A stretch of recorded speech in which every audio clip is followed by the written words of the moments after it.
दोस्तों, सादर नमस्कार। दोस्तों, मनुष्य जीवन में भगवान की आवश्यकता क्यों है? आज हम इसके बारे में चर्चा करेंगे।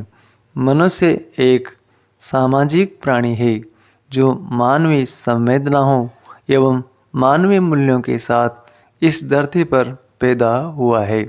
उसका जीवन अनेक विविधताओं एवं भावनात्मक विचारों से भरा हुआ है। जन्म के साथ ही नन्हे बालक के साथ माता पिता का प्रेम जुड़ा हुआ रहता है। उस बालक को हमेशा किसी न किसी सहारे की आवश्यकता रहती है। एक बालक के लिए माता पिता से बड़ा सहारा दूसरा नहीं हो सकता है।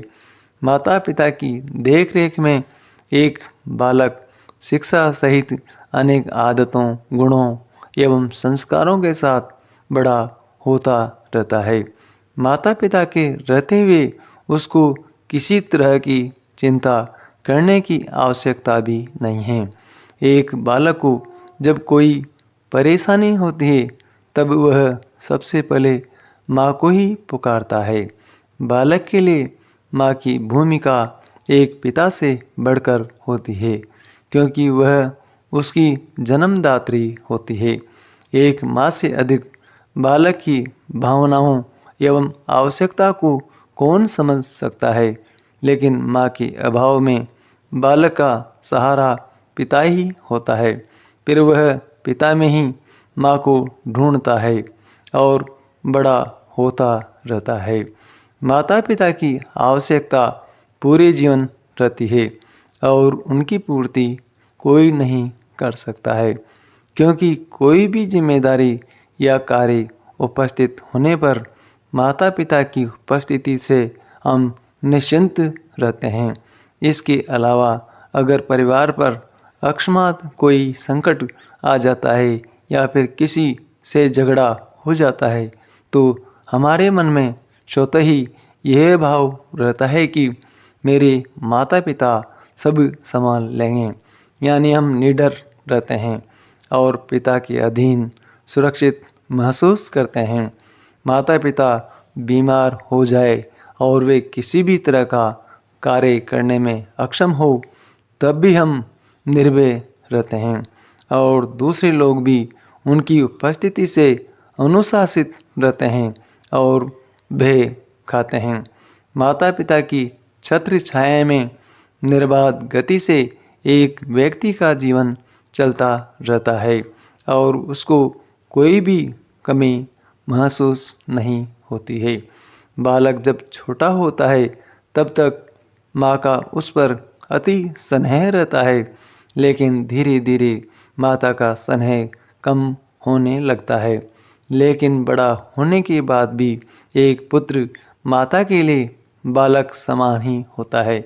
इस तरह माता पिता के संरक्षण एवं छत्र छाया में बालक बड़ा होकर एक जिम्मेदार व्यक्ति बन पाता है।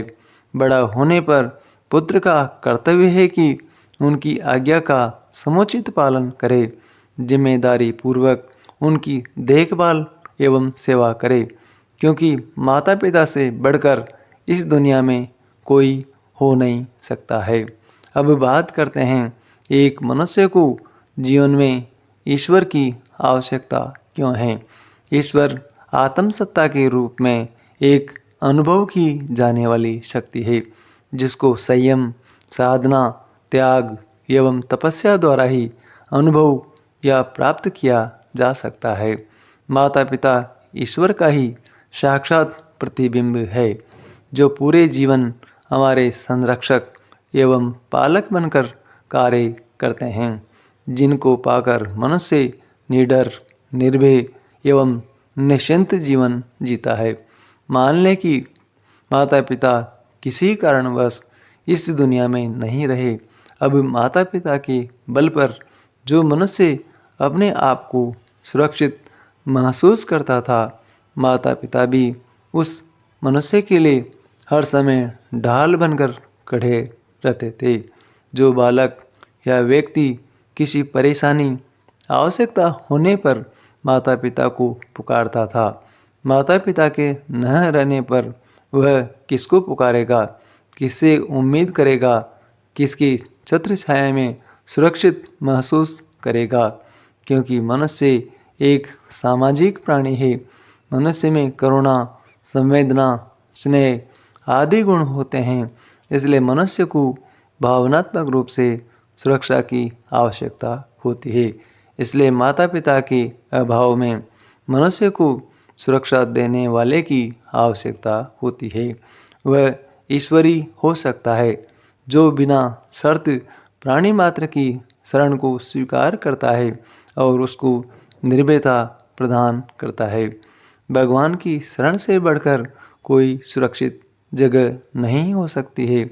अतः जो मनुष्य ईश्वर में विश्वास रखता है वह माता पिता के जीवित न होने पर सबसे पहले ईश्वर को ही पुकारेगा और भगवान उसकी निश्चित रूप से रक्षा करेंगे।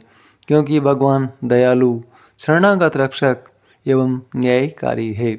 भगवान को केवल सरल हृदय से पुकारने की आवश्यकता है।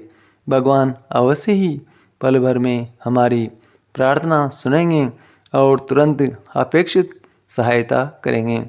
ईश्वर सर्वज्ञ है और हमारी भावनाओं से हमारी आवश्यकता उसको पता है। हमारी प्रार्थना के अनुरूप ईश्वर निर्भयता प्रदान करेंगे। माता पिता की अनुपस्थिति में, संकटपूर्ण स्थिति में एवं मन की व्यथा बताने एवं सुनाने के लिए ईश्वर से श्रेष्ठ कोई दूसरा हो नहीं सकता है। अतः माता पिता की पूर्ति के लिए भगवान की आवश्यकता होती है। जीवन की समस्याओं से निपटने एवं मार्गदर्शन के लिए भगवान की आवश्यकता होती है।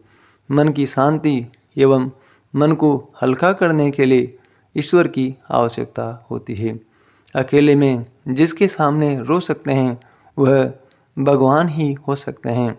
भगवान के भक्तों एवं विश्वास करने वाले लोगों को जानकारी होगी कि भगवान हमारी कारुणिक पुकार कैसे सुनते हैं और निर्भयता प्रदान करते हैं।